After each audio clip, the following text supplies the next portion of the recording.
Hi guys, ఎలా ఉన్నారు? ఈ వీడియో అయితే అవుట్‌ఫిట్ ఫ్రమ్ స్క్రాచ్ అని అయితే చెప్పను గానీ, నా దగ్గర కొన్ని ఫ్యాబ్రిక్స్ అయితే ఉన్నాయి. దానికి సూట్ అయ్యే క్లాత్ అయితే తీసుకుందామనేసి, నేను తన్విక వైవి స్ట్రీట్‌కి అయితే వచ్చేసాము. స్టార్టింగ్‌లోనే ఎంట్రన్స్‌లో ఈ ఐస్ క్రీమ్ మిషన్ అయితే పెట్టేశాడన్న. కొత్తగా ఉందంటే నేనెప్పుడు చూడలేదు. రీసెంట్‌గా పెట్టినట్టున్నాడు. ఇంక రాగానే పిల్లలందరూ దానికే వాలుకున్నారనుకోండి.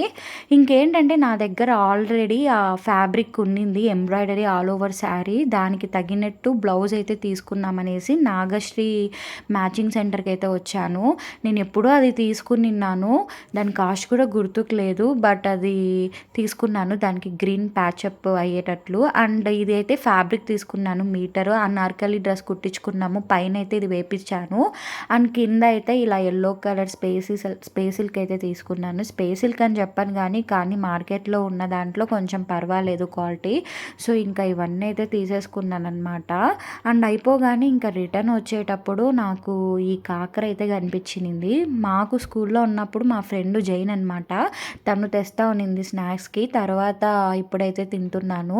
అప్పుడైతే ప్యాకెట్ 80 రూపీసో, 100 రూపీస్‌కో అమ్మేవాళ్ళు. ఇప్పుడైతే ఈచ్ వచ్చి 60 రూపీస్‌కి అయితే అమ్ముతున్నాడు ఈ పిల్లోడు. ఏం లేదు, ఇలా స్పైసెస్ అన్నీ వేసేసి ఆనియన్స్, టమోటా, స్వీట్ కార్న్ అయితే పెట్టిచ్చేసాడనుకోండి. కానీ ప్లెయిన్‌ది అయితే తినింటే బాగుండేది. ఇలా పైన అన్నీ వేపించుకొని తింటుంటే టేస్టే అర్థం కావట్లేదు. ఇంగా నాకు నచ్చక అవన్నీ పడేసి ఓన్లీ ప్లెయిన్ కాకరనే తినేసాననమాట. దీనికి 60 రూపీస్ అయితే తీసుకున్నాడు.